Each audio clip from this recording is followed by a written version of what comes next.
ഇന്ന് സൂറത്ത് യാസീൻ ഓതിയിട്ട് വന്നവരല്ലേ? സൂറത്ത് യാസീനിന്റെ ആദ്യ 10 ആയത്തുകൾക്കുള്ളില് അള്ളാഹു 2 വിഭാഗത്തെ പരിചയപ്പെടുത്തുന്നുണ്ടറിയോ? 2 വിഭാഗത്തെ അള്ളാഹു പരിചയപ്പെടുത്തുന്നുണ്ട്.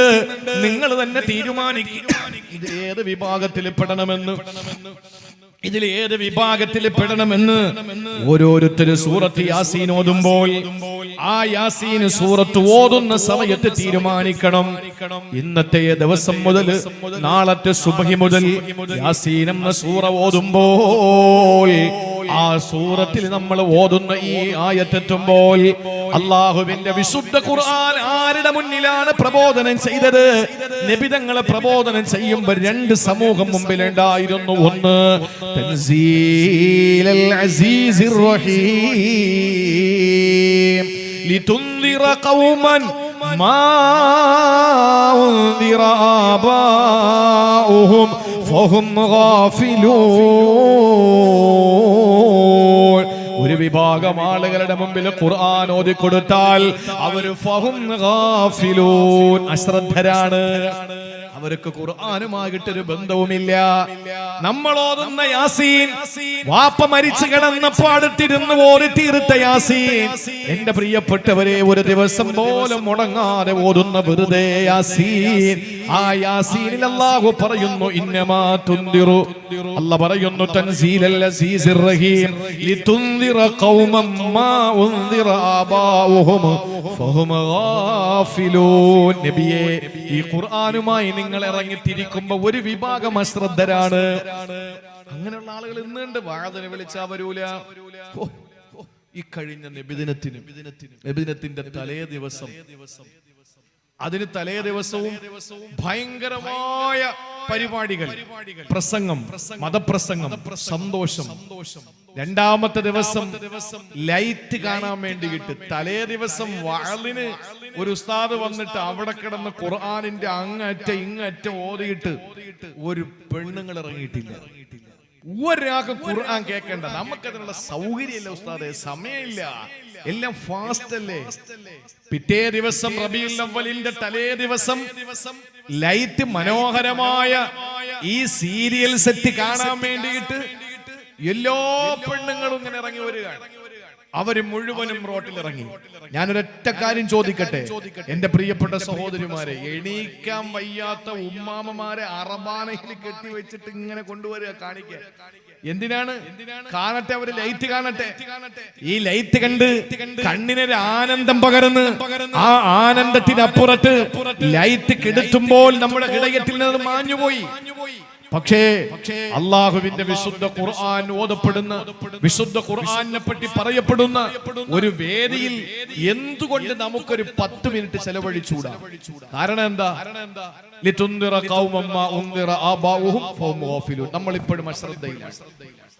നമ്മളിപ്പോഴും അശ്രദ്ധയിലാണ്.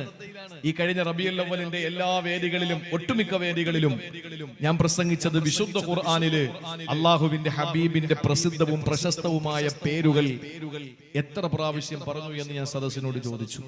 താസീനും യാസീനും അഹമ്മദും മുസമ്മിലും മുദ്ദസിറും നബിയും റസൂലുമായി ഒരുപാട് പേരുകൾ വിശുദ്ധ ഖുർആനിൽ പറയുന്നുണ്ട്.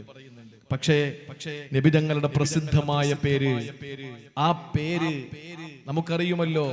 അബ്ദുൽ മുത്തലിബിനോട് ചോദിച്ചു, മാ സമ്മൈത ബുനക്, നിങ്ങളുടെ മോന് പേരിട്ട് എന്താ? ഖാല സമ്മൈതുഹു മുഹമ്മദാ, ഞാൻ എന്റെ മോന് മുഹമ്മദ് എന്ന് പേരിട്ടു. ആ മുഹമ്മദ് എന്ന വിശുദ്ധ ഖുർആനില് എത്ര തവണ ഉണ്ട് എന്ന് ചോദിച്ചപ്പോൾ നമ്മുടെ കൗമിന് ഏതോ ഒരു സദസ്സിൽ മാത്രം ഒരു കുട്ടി എഴുന്നേറ്റ് അവൾ ഇരുന്നു കൊണ്ട് അവന് സംശയം, അങ്ങനെ വിരളിങ്ങനെ കാക്കുകയാണ്, ഏതിലെങ്കിലും ഒന്നിൽ കറക്കി കുത്താണ്, ഏതിലെങ്കിലും ഒന്നങ്ങ് കിട്ടിയാലോ. ഞാനൊന്ന് ചോദിക്കട്ടെ, വിശുദ്ധ ഖുർആനുമായിട്ട് എന്ത് ബന്ധമാണ് മുസ്ലിം ഉമ്മത്തിന് ഇപ്പോൾ? അവർക്കറിയാം അമേരിക്ക എപ്പോൾ ആറ്റം ബോംബിട്ടു. ട്രംപ് ഭരിച്ചുകൊണ്ടിരുന്നപ്പോൾ, ശതകോടീശ്വരനായ ഡൊണാൾഡ് ട്രംപ് ഭരിച്ചുകൊണ്ടിരിക്കുമ്പോൾ എന്തെല്ലാം നടന്നു എന്ന് ഇന്നും ഇവിടത്തെ മുസ്ലിം ഉമ്മത്ത് നന്നായിട്ടറിയാം. അതിനുശേഷം ജോ ബൈഡൻ എന്ന് പറയുന്ന ജോസഫ് ബൈഡൻ അമേരിക്ക ഭരിക്കുമ്പോൾ അവിടെ നടക്കുന്ന സംഭവ വികാസങ്ങളെ പറ്റി അറിയാം. ഇവിടെ രാജ്യത്തിന്റെ പ്രതിരോധവും രാജ്യത്തിന്റെ പ്രധാനമന്ത്രി പദവും രാജ്യത്തിന്റെ ആഭ്യന്തരമന്ത്രി സ്ഥാനവും ആരാണ് കൈകാര്യം ചെയ്യുന്നത് എന്ന് നന്നായിട്ട് അറിയുന്നവരല്ലേ നിങ്ങൾ? ഇവിടത്തെ കഴിഞ്ഞുപോയ ഭാരതത്തിലെ ഇന്ത്യ മഹാരാജ്യത്തിന്റെ രാഷ്ട്രപതിമാര് ആരാണ് എന്ന് ചോദിച്ചാൽ ഓരോ മക്കളും ഓരോ വർഷമനുസരിച്ച് മറുപടി പറയും തർത്തീബായിട്ട്. എത്ര പ്രധാനമന്ത്രിമാരുണ്ടായിരുന്നു?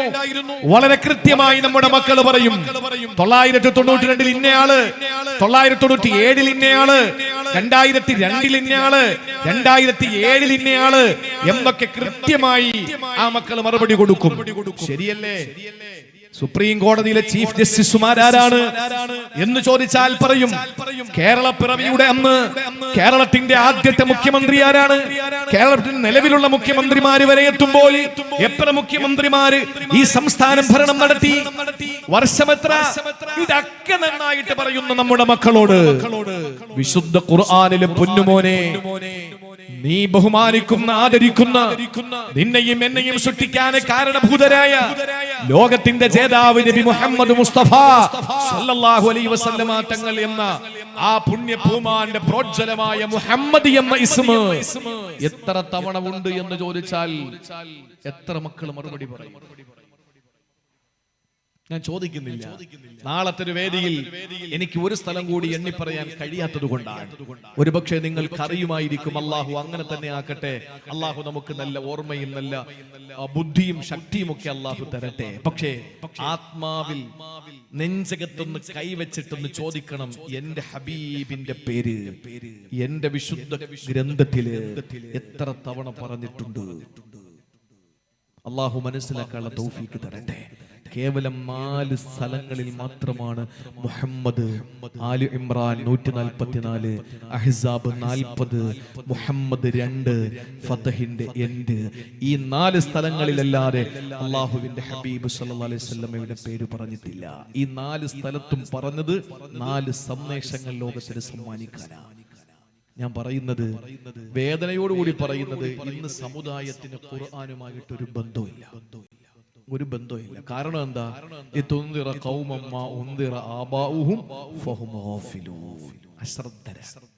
സമയമില്ല, അവർക്ക് സമയമില്ല. എന്നാൽ യാസീനിൽ തന്നെ പറയുന്നുണ്ട്, ഒരു വിഭാഗം ആളുകൾ, ഓ പ്രവാചകരേ, മക്കയിലേക്ക് മദീനയിലേക്ക് നിങ്ങൾ കടന്നു പോകുമ്പോൾ നിങ്ങളെ വിശുദ്ധ ഖുർആനിന്റെ ആയത്തുകൾ കേൾക്കുന്ന ഒരു സമൂഹം വേറെയുണ്ട്. അതേതെന്നറിയോ? ഇന്നമാ തുൻദിറു മനിത്തബഅ ദിക്റ വഖശിയർ റഹ്മാന ബിൽ ഗൈബ് ഫബശ്ശിറുഹു ബിമഗ്ഫിറതിൻ വഅജ്രിൻ കരീം. അതൊരു വിഭാഗമുണ്ട് നബിയെ. അതാരാ? മനിത്തബഅ ദിക്റ, വിശുദ്ധ ഖുർആനിനെ ഇത്തിബാഅ് ചെയ്യുന്ന, വിശുദ്ധ ഖുർആനെ ഇത്തിബാഅ് ചെയ്യുന്ന. ഞാൻ എന്റെ ഖുർആൻ, മുആദ് ബിൻ ജബൽ റളിയല്ലാഹു അൻഹുവിനെ യമനിൽ ഭരണാധികാരിയായി നിയമിക്കുമ്പോൾ അള്ളാന്റെ ഹബീബ് ചോദിച്ചു, മുആദേ, നീ അവിടെ ചെന്ന് ജനങ്ങളുടെ നീതിയോട് വർത്തിക്കുമ്പോൾ ഒരു വിഷയത്തിൽ നീ എന്തിനെയാണ് മാനദണ്ഡമാക്കുക? ഖുർആൻ. ഖുർആനിൽ നീ അതിന് നിയമം കണ്ടില്ലെങ്കിലോ അള്ളാഹുവിന്റെ ഹബീബേ, അങ്ങയുടെ വാക്കുകൾ ഞാൻ എടുക്കും. നബി തങ്ങൾ ചോദിച്ചു, മുആദേ, എന്റെ വാക്കും നീ കണ്ടില്ലെങ്കിലോ?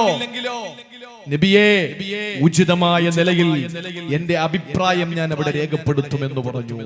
അതാണ് ഞാൻ നേരത്തെ പറഞ്ഞ ഉലുൽ അംർ, പാണ്ഡിത്യത്തിന്റെ പരമോന്നതിയിലെത്തിയ മഹാരഥന്മാർ.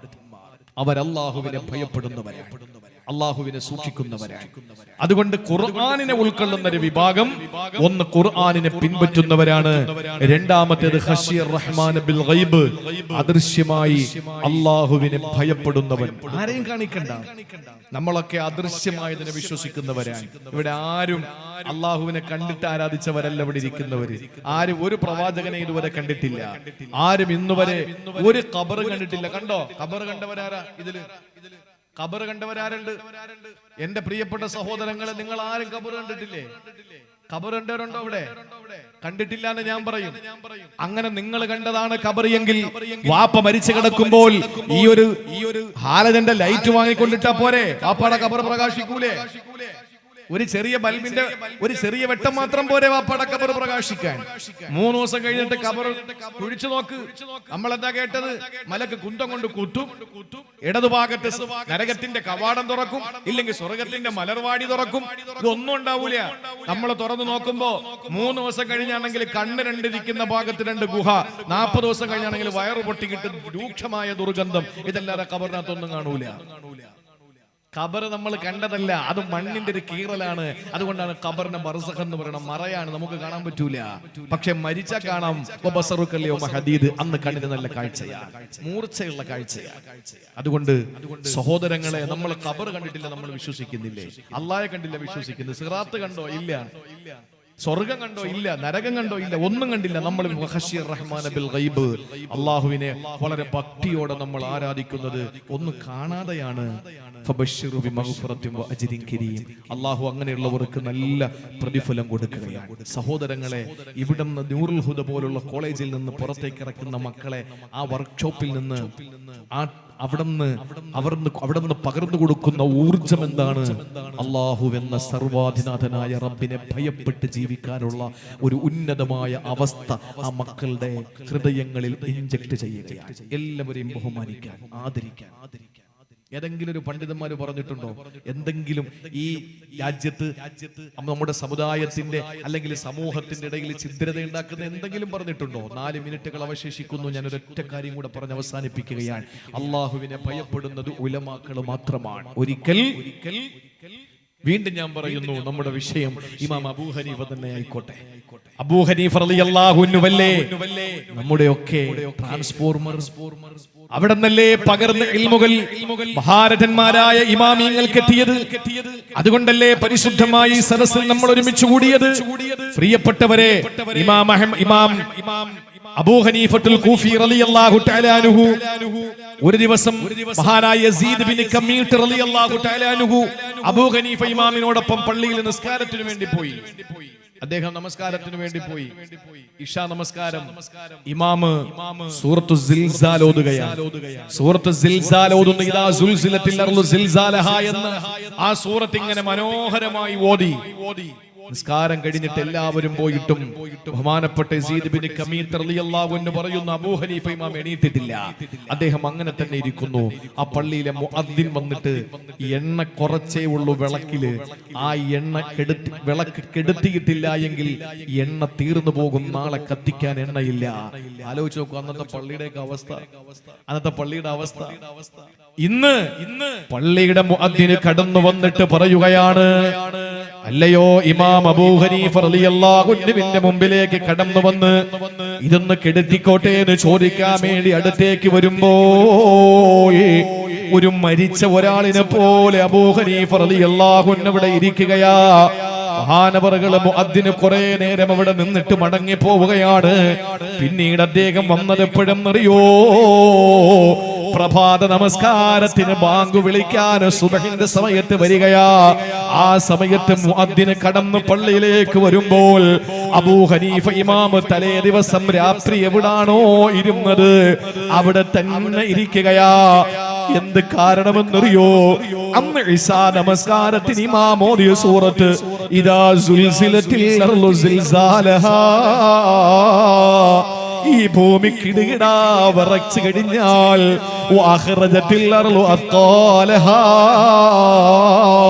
ഈ ഭൂമി അതിന്റെ ഉള്ളിലുള്ളതെല്ലാം പുറം തള്ളിക്കഴിഞ്ഞാൽ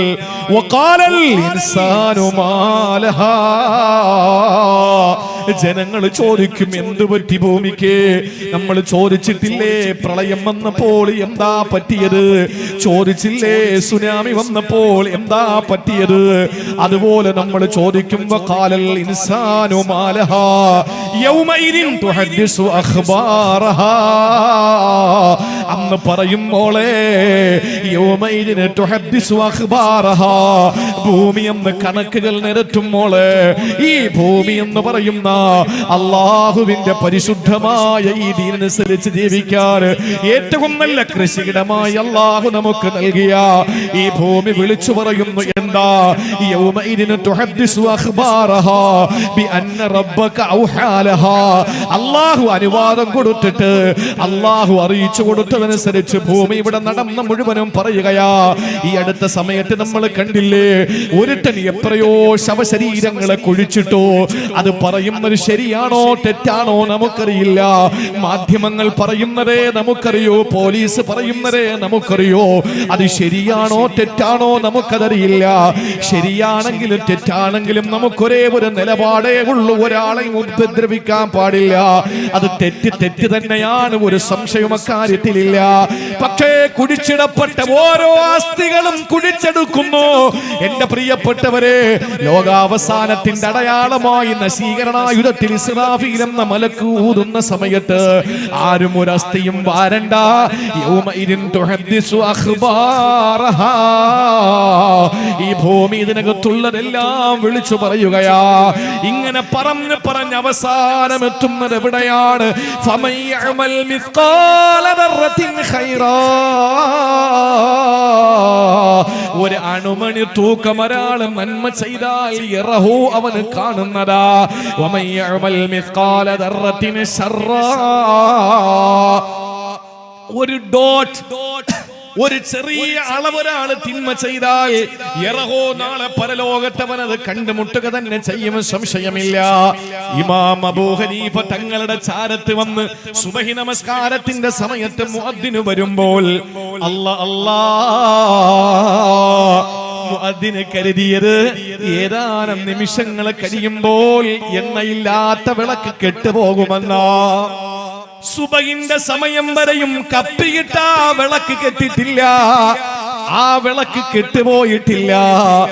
രാത്രി എവിടാണോ അബൂ ഹനീഫ ഇമാം ഇരുന്നത് അവിടെ തന്നെ ഇരിക്കുന്നു. എന്നിട്ട് സൂറത്തു സിൽസാൽ ഇശാക്ക് ഓതുന്നത് കേട്ടപ്പോൾ മനസ്സ് തകർന്നു പോയ അബൂ ഹനീഫ ഇമാം തകർന്ന് തന്റെ ഹൃദയ ഭിത്തികൾ പൊട്ടിപ്പോകുമാറ് അല്ലാഹുവിനെ ഭയപ്പെട്ടുകൊണ്ട് അവിടെ ഇരുന്നിട്ട് ഓതുകയാണ്. വമൻ യഅമൽ മിസ്ഖാല ദർറത്തിൻ ഖൈറൻ യറാ വമൻ യഅമൽ മിസ്ഖാല ദർറത്തിൻ ശർറൻ യറാ. അല്ലാഹുവേ, ഈ പാവം നുഅ്മാനെ നീ കാക്കണേ അല്ലാ, ഈ പാവം അബൂ ഹനീഫയെ നീ കാക്കണേ അല്ലാ എന്ന് പറഞ്ഞിട്ട് അവിടെ തന്നെ ഇരുന്ന് പൊട്ടി കരയുന്ന അബൂ ഹനീഫ ഇമാമിന്റെ ചാരത്ത് മുഅദ്ദിൻ ചെന്നിട്ട് പതുക്കെ ഒന്ന് തട്ടി. ആ മേലിൽ ഒരു ചെറിയ തട്ട് കൊടുത്തപ്പോൾ അബൂ ഹനീഫ ഇമാം സ്ഥലകാല ബോധം വീണ്ടെടുത്തിട്ട് ചോദിക്കുന്നു, വിളക്കണയ്ക്കാൻ സമയമായോ? വിളക്കണയ്ക്കാൻ സമയമായോ? പാതിരാത്രി ആയിട്ടേ ഉള്ളൂ എന്ന് അബൂ ഹനീഫ ഇമാമിന്റെ മനസ്സ് പറയുന്നു. മുഅദ്ദിൻ പറഞ്ഞു, തങ്ങളെ പ്രഭാതത്തിന് ബാങ്ക് കൊടുത്തു, നിങ്ങൾ കേട്ടില്ലേ? പ്രഭാതത്തിന് ബാങ്ക് കൊടുത്തു, കേട്ടില്ലേ? അബൂ ഹനീഫ ഇമാം ഇതൊന്നും അറിയുന്നില്ല. മനസ്സ് മുഴുവനും സൂറത്തു സിൽസാല, ഹൃദയം മുഴുവനും സൂറയാ. വിശുദ്ധ ഖുർആൻ തലേ ദിവസം ഇമാം എന്ന ഇമാമിന്റെ ഓതൽ കേട്ടപ്പോൾ ഹൃദയത്തിന്റെ ഭിത്തികളെ തകർക്കുമാറ് അല്ലാഹുവിനെ ഭയപ്പെട്ട ഒരു പണ്ഡിതൻ. സഹോദരങ്ങളെ, അതാണ് അല്ലാഹ് പറഞ്ഞത്, ഇന്നമാ യഖ്ശല്ലാഹ മിൻ ഇബാദിഹിൽ ഉലമാ. അല്ലാഹുവിനെ ഭയപ്പെടുന്ന ഒരു സമൂഹത്തെ വാർത്തെടുക്കുന്ന ഒരു, അല്ലെങ്കിൽ അല്ലാഹുവിനെ ഭയപ്പെടുന്ന ഒരു സമൂഹത്തിന് ജന്മം നൽകുന്ന പ്രക്രിയയുടെ പേരാണ് പാണ്ഡിത്യം, അല്ലെങ്കിൽ പണ്ഡിത പ്രസ്ഥാനങ്ങൾ, അല്ലെങ്കിൽ അറബി കോളേജുകൾ. അൽഹംദുലില്ലാഹ്.